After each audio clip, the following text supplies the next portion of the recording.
The tactical holo display cast blue shadows across Commander Vexhara Thane's angular features as she studied the battlefield projections with the cold precision that had earned her the nickname the Iron Wraith among Coalition forces. Outside the reinforced bunker, artillery fire rumbled like distant thunder across the scarred landscape of Zirian Prime, where 3 years of war had transformed a once verdant world into a graveyard of twisted metal and broken dreams.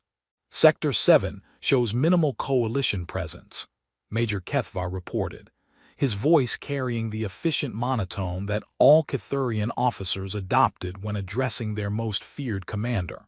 Our advance scouts confirm only light defensive positions along the ridge line. Vexhara's pointed ears twitched slightly, the only outward sign of her intense concentration, as she processed tactical data with the methodical efficiency of a military computer. Her reputation had been built on moments like this, where lesser commanders saw impossible odds and she saw opportunity. The human prisoners seated along the bunker's far wall watched her, with expressions ranging from grudging respect to barely concealed terror, understanding that whatever emerged from this briefing would likely determine whether they lived to see another sunrise.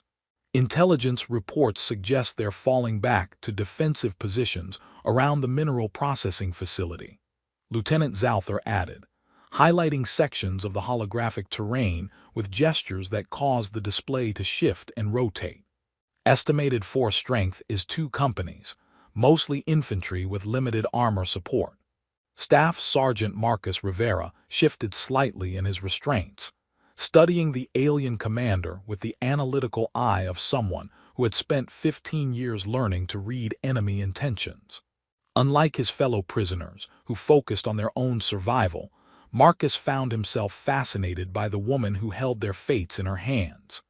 There was something in the way she moved, the careful precision of her gestures, that spoke of someone carrying burdens far heavier than military command. The facility represents their final strategic foothold in this sector, Vexhara said, her voice carrying the authority that made hardened warriors straighten their spines. Once we control the mineral extraction operations, their ability to maintain defensive positions across the northern continent becomes untenable. However, they will defend it with everything they have. She manipulated the display with fluid movements, causing the holographic terrain to zoom in on the target facility. The complex sprawled across several square kilometers, its industrial structures providing countless defensive positions and choke points that would turn any assault into a grinding meat grinder of urban warfare. Standard siege tactics would require 6 weeks minimum, Major Kethvar observed.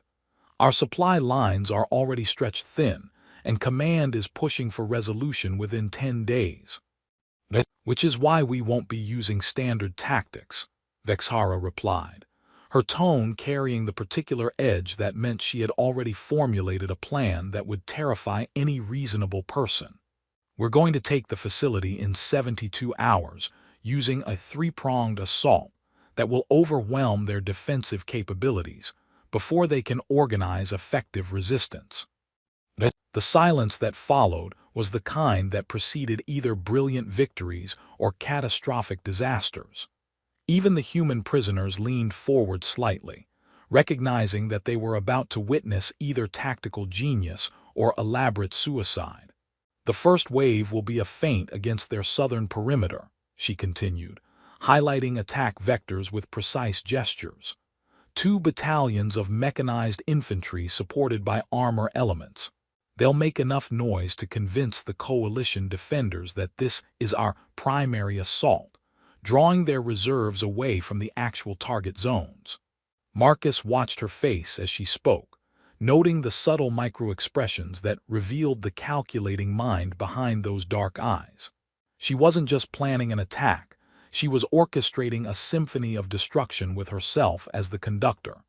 The second wave launches simultaneously against their eastern approach. Vexhara manipulated the display to show converging attack routes. Light infantry with heavy weapon support, moving fast and hitting hard. Their job is to punch through the outer defenses and establish fire bases that can suppress the facility's automated defense grid. Lieutenant Zalther studied the projected assault routes with growing unease.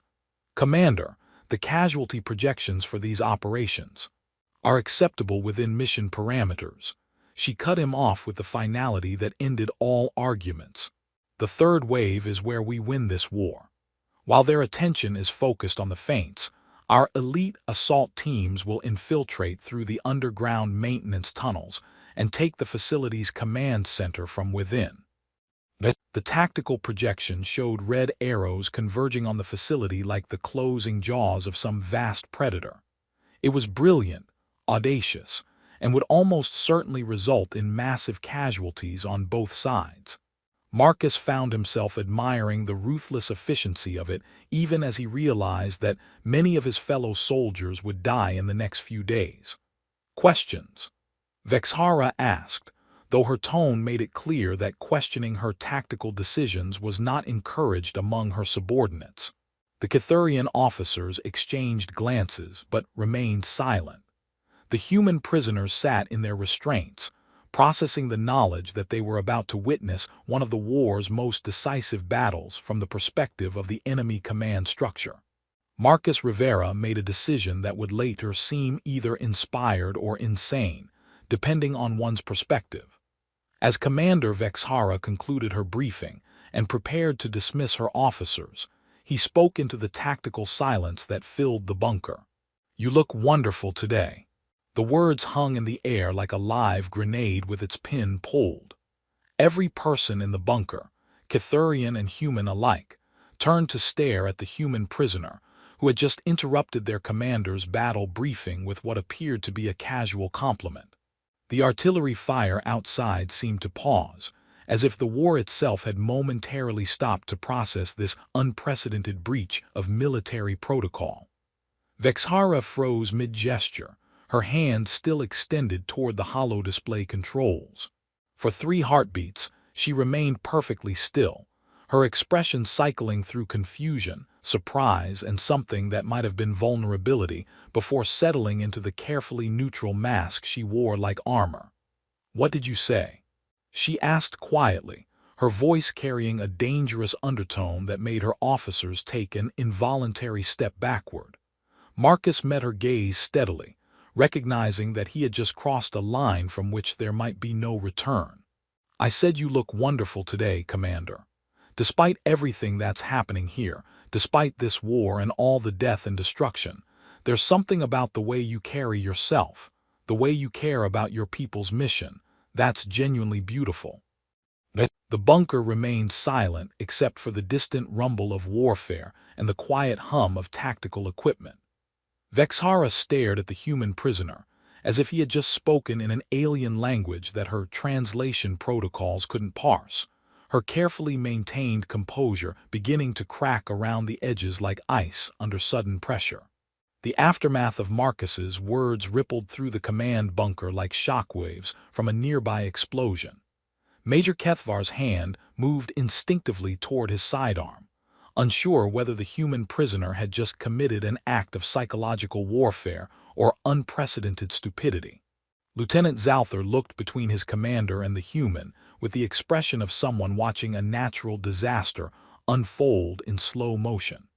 Commander Vexhara Thane, who had faced down coalition battle cruisers without flinching, stood frozen in place, as if Marcus's simple compliment had short-circuited her entire command structure.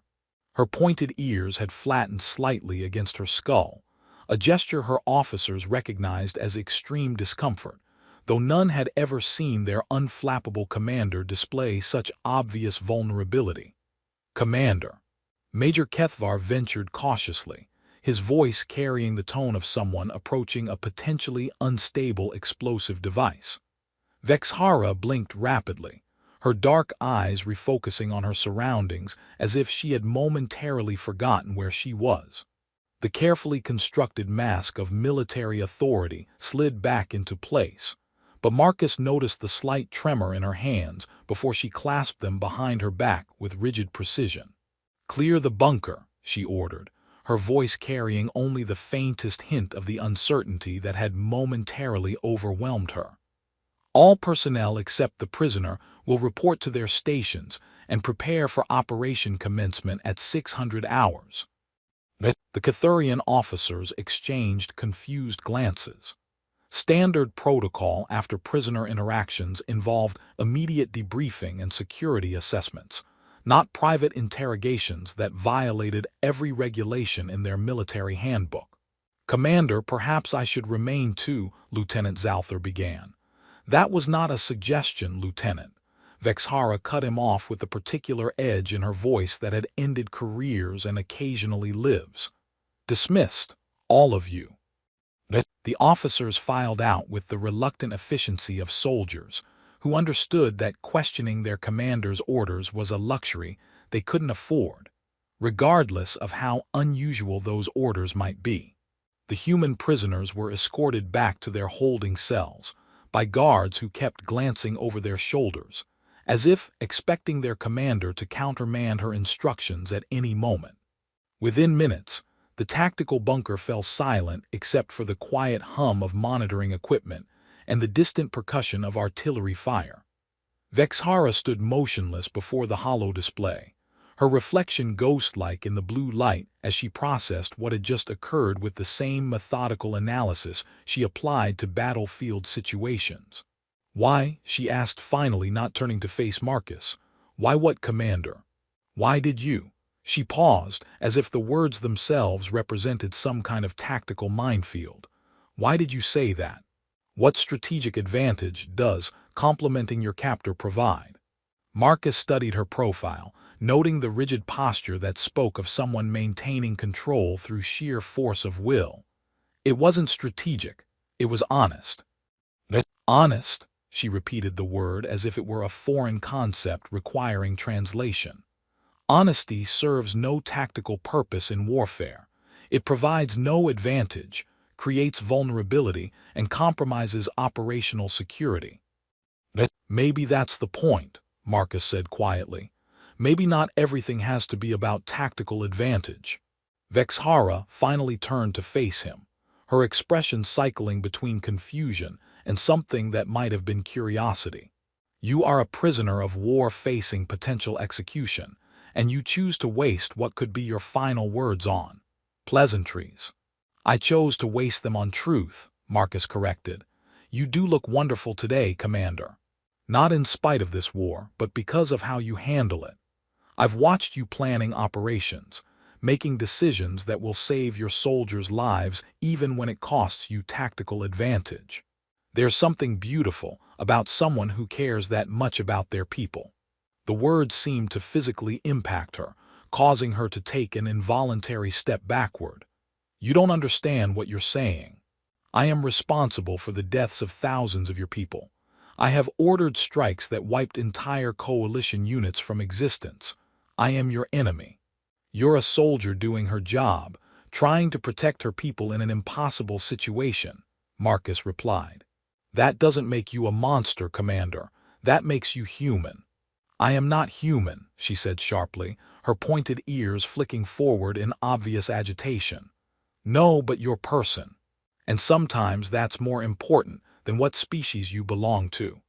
Vexhara was quiet for a long moment, her dark eyes studying Marcus as if he were a particularly complex tactical puzzle that refused to yield to conventional analysis. "My officers believe you are attempting psychological manipulation, that you seek to compromise my judgment through emotional manipulation." "What do you believe?" "I believe." She paused, and Marcus saw something crack in her carefully maintained composure. "I believe that in 15 years of military service, no one has ever told me I looked wonderful. Not during victory celebrations, not during commendations, not even during the brief periods when we weren't actively killing each other." The admission hung between them like a bridge neither was certain they should cross. Marcus felt something shift in his understanding of the woman who commanded the forces trying to kill his friends and colleagues. "Maybe that's because you've spent 15 years making sure no one could see past the armor," he suggested gently. The armor keeps people alive, she replied, but there was less conviction in her voice than usual. Whose people? Your soldiers or yours? Vexhara stared at him for several heartbeats, and Marcus saw her mental defenses struggling against something that might have been hope or might have been terror. You realize that this conversation could be considered treason on both sides. Fraternizing with enemy personnel violates every regulation in both our military codes. Then I guess we're both taking risks today, Marcus said with a slight smile that seemed to further destabilize her carefully maintained equilibrium. I should have you shot for insubordination, she said, but the words carried no conviction. You could, Marcus agreed. But then you'd never find out what else someone might say if you let them see past the iron wraith to whoever you were before the war taught you that caring was a liability. The tactical displays continued their quiet cycling through battlefield projections and casualty estimates, casting shifting patterns of light across two enemies who were discovering that the space between captor and prisoner might be smaller than either had imagined. Outside, the war continued its relentless grinding of lives and dreams into dust, but inside the bunker, something had shifted in ways that neither military protocol nor tactical doctrine had prepared them to handle. Staff Sergeant Rivera, Vexhara said finally, her voice carrying a formality that couldn't quite hide the uncertainty beneath it. Yes, Commander. When this operation concludes, assuming we both survive it, I may require additional debriefing sessions to better understand coalition psychological warfare techniques. Marcus smiled, recognizing the thin excuse for what it was and choosing to accept it gracefully. I'd be happy to provide any intelligence that might be useful, Commander. Good, she said, turning back to the tactical displays with movements that were almost normal except for the slight tremor in her hands. Now, if you'll excuse me, I have a war to win. 6 days after Marcus's unexpected compliment, the Cathurian High Command began receiving reports that their most effective field commander was suffering from what Colonel Dexmerin diplomatically termed operational inconsistencies. Commander Vexhara Thane, whose tactical decisions had been legendary for their ruthless efficiency, was making modifications to battle plans that prioritized casualty reduction over strategic advantage.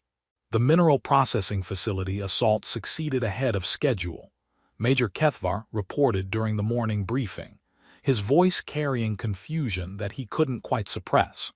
However, the commander's insistence on evacuation protocols for civilian areas resulted in a 12-hour delay that allowed coalition forces to reinforce their secondary positions. Captain Nalvara studied the tactical reports with growing concern. Evacuation protocols. Since when does the Iron Wraith concern herself with non-combatant casualties?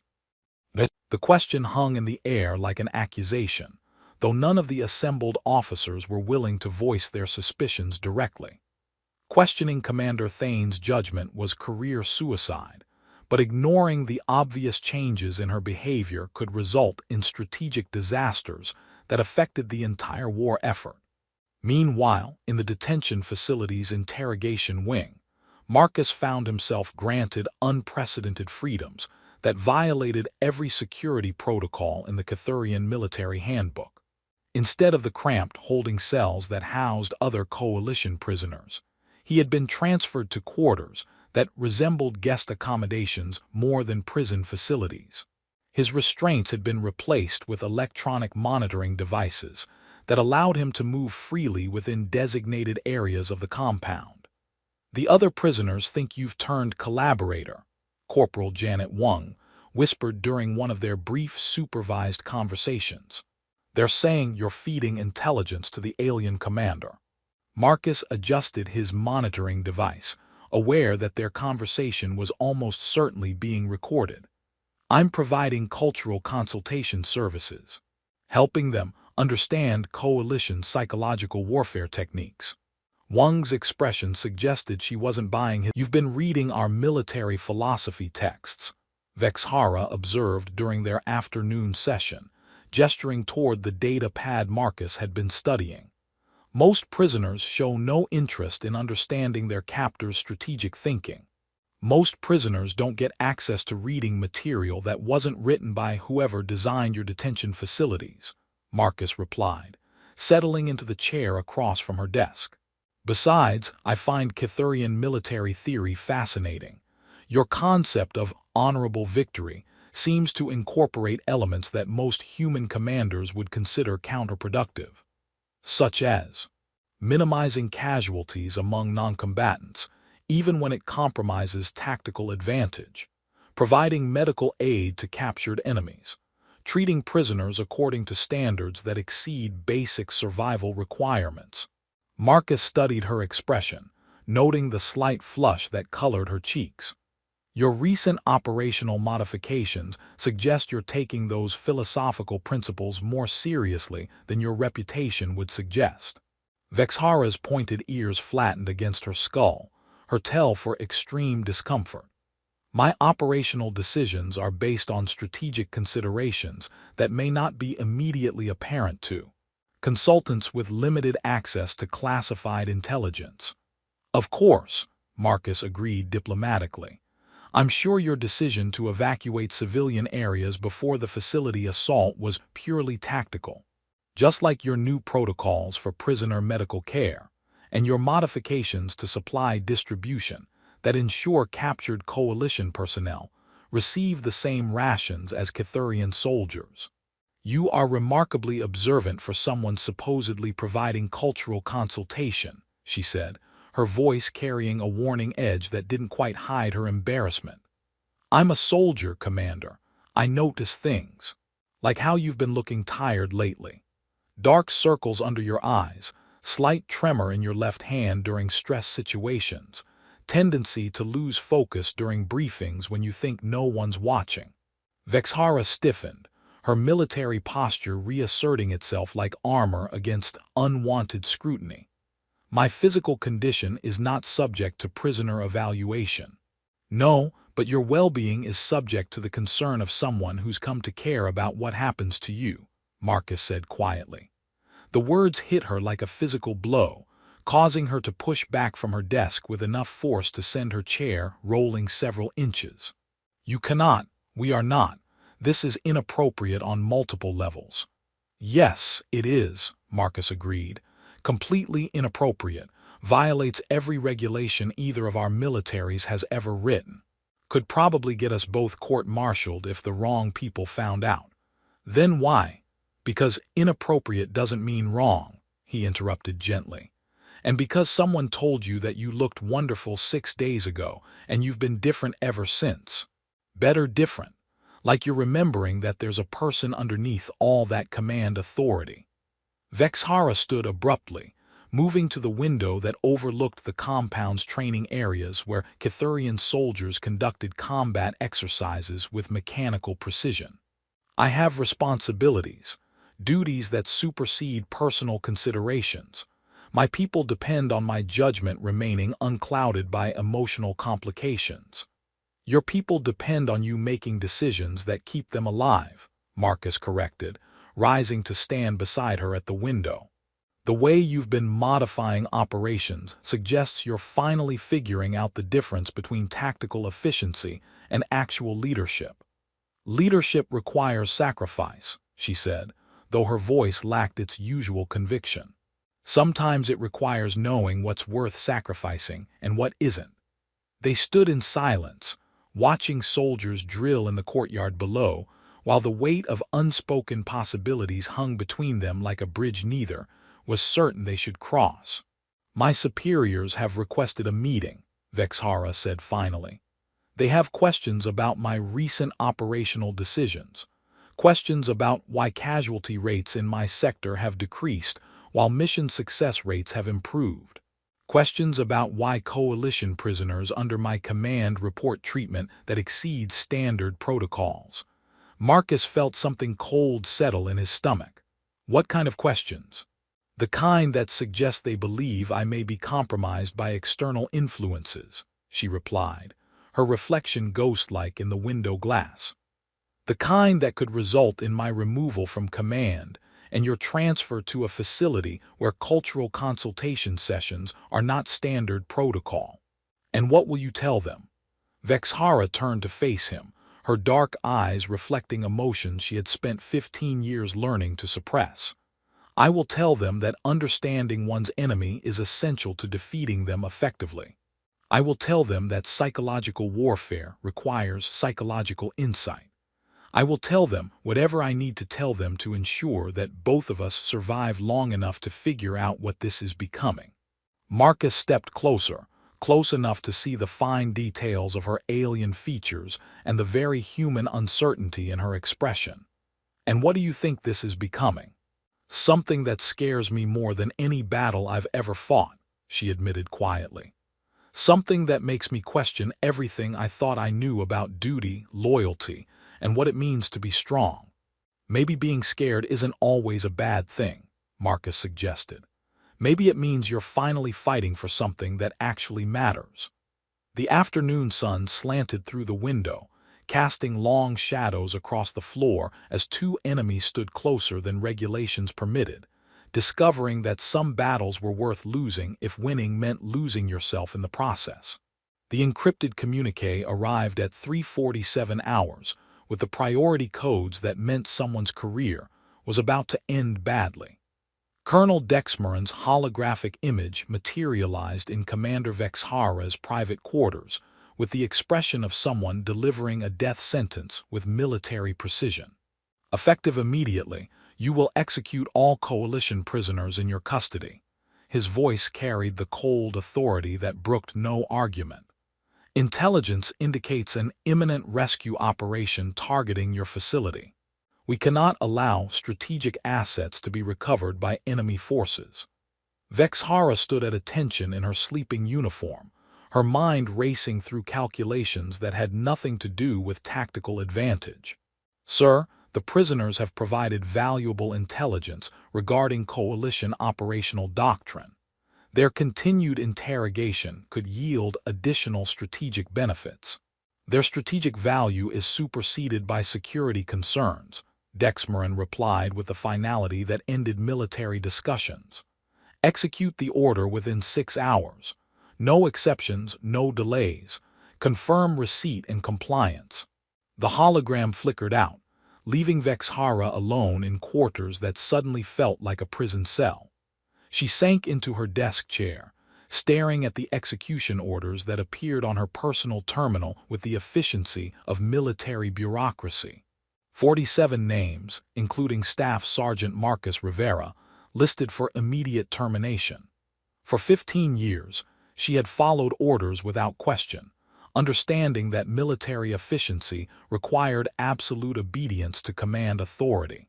She had ordered strikes that killed thousands, made tactical decisions that sacrificed lives for strategic advantage, and built her reputation on the kind of ruthless pragmatism that won wars at any cost.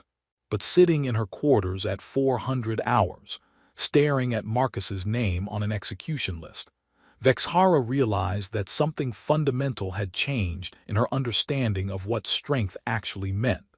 At 5:30 hours, proximity alarms began screaming throughout the compound, as coalition dropships breached the perimeter defenses with surgical precision.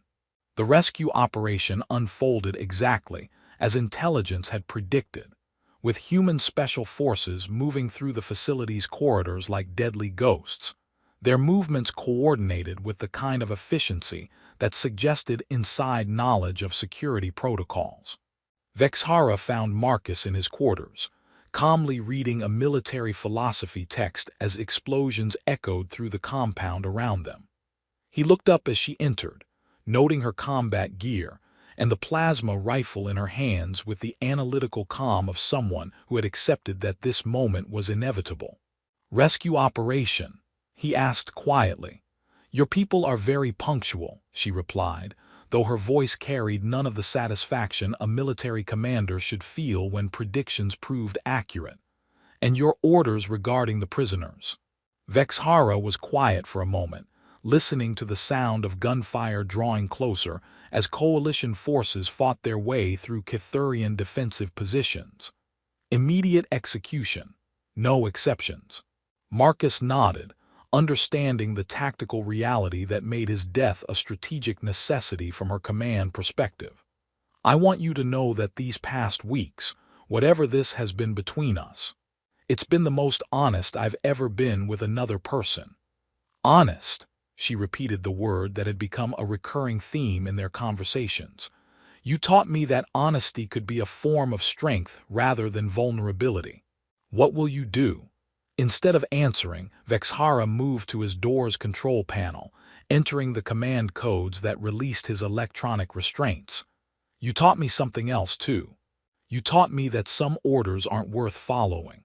Marcus stared at her in amazement as his monitoring devices deactivated with quiet electronic chirps. Commander, what are you doing? I'm making a choice that would probably horrify both our military establishments, she said, checking her weapon's charge status with professional efficiency. I'm choosing to be the person you saw when you told me I looked wonderful, instead of the soldier who follows orders without question. The facility's lights flickered as coalition forces disabled primary power systems, casting emergency lighting across their faces in blood-red shadows. This is treason against your own military. Yes, it is, Vexhara agreed. Complete, unambiguous treason that will make me a fugitive from my own people. But following orders that require me to execute someone she paused, struggling with words that had no equivalent in military vocabulary. Someone who matters to me more than my career. Vexhara, the coalition forces will reach this section in approximately 8 minutes, she interrupted, moving toward the door with tactical urgency. The prisoner transport tunnels connect to the compound's eastern perimeter, where your extraction team is likely establishing evacuation zones. If we move now, we can reach friendly lines before my people realize what's happening. Marcus stood slowly, processing the magnitude of what she was proposing. You're talking about deserting your command to help enemy prisoners escape. That's not just treason. It's career suicide and probably actual suicide once your superiors figure out what happened. I'm talking about finally understanding the difference between strength and stubbornness, she replied, offering him a sidearm with the same matter-of-fact efficiency she'd once used to plan military operations. You showed me that real courage isn't about maintaining perfect discipline under pressure. It's about having the strength to choose connection over duty when duty demands you sacrifice everything that makes you human. They moved through the facility's corridors like shadows, avoiding Kithurian security patrols and coalition assault teams with equal care. Vexhara's knowledge of the compound's layout combined with Marcus's tactical training, creating a partnership that transcended the boundaries of species and military allegiance. Why? Marcus asked as they paused at an intersection, listening for signs of approaching troops. Why risk everything for someone you met 3 weeks ago? Vexhara checked her weapon's settings, her pointed ears swiveling as she monitored sound patterns that might indicate danger. Because 3 weeks ago, a prisoner of war looked at me and saw something beautiful despite all the death and destruction I represent. Because for the first time in 15 years, someone saw past the iron wraith to whoever I was before I learned that caring was a tactical liability. Coalition voices echoed from nearby corridors, speaking in rescue team coordination patterns that suggested the extraction was proceeding ahead of schedule. And because, she continued quietly, you taught me that sometimes the strongest thing you can do is allow yourself to be vulnerable enough to choose love over duty. Love? Marcus asked, the word carrying weight that made both of them pause despite the tactical urgency of their situation. An emotion that serves no strategic purpose, provides no tactical advantage, and compromises operational security. Vexhara said with a smile that transformed her face from military commander to the person she might have been in a world without war. Completely illogical and entirely necessary. They reached the perimeter as coalition dropships descended like mechanical angels, their searchlights cutting through smoke and chaos to illuminate extraction zones where rescued prisoners were being loaded with efficient compassion. Marcus turned to ask Vexhara what her plans were, only to find her already moving toward the coalition lines with her hands raised in the universal gesture of surrender. "Staff Sergeant Rivera," she called to the rescue team commander, her voice carrying across the battlefield with perfect military bearing. "Commander Vexhara Thane, Kithurian Defense Forces, requesting political asylum and offering strategic intelligence in exchange for refugee status."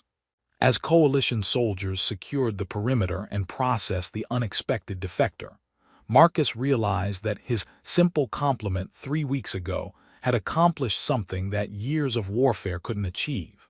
It had shown one of the war's most feared commanders that true strength lay not in maintaining perfect discipline, but in having the courage to choose connection over conquest, understanding over victory, and love over the lonely perfection of command.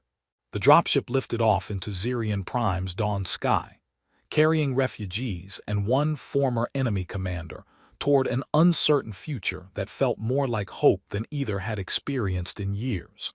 Below them, the war continued its grinding destruction, but above the battlefield, two people from different worlds had discovered that sometimes the greatest victory was learning to see the beauty in each other despite everything that should have kept them apart. "What happens now?" Marcus asked as the compound shrunk to a collection of smoking ruins in the distance. Vexhara studied the coalition soldiers around them, noting their mixture of suspicion and curiosity toward their unexpected passenger. "Now we figure out how to build something together that's stronger than the armor we used to hide behind. Now we learn what it means to choose each other over everything we thought we knew about duty and loyalty." She turned to look at him, her dark eyes reflecting not the cold calculation of a military commander, but the vulnerable hope of someone who had finally found the courage to believe in something beyond warfare. And maybe, if we're very lucky, we discover that sometimes saying, "You look wonderful today," can change the course of entire wars. The dropship soared toward coalition space, carrying its cargo of rescued prisoners and one former enemy who had learned that the most powerful weapon in any arsenal was the simple courage to see beauty in unexpected places, and the strength to choose love over everything that tried to keep hearts divided by the artificial boundaries of conflict.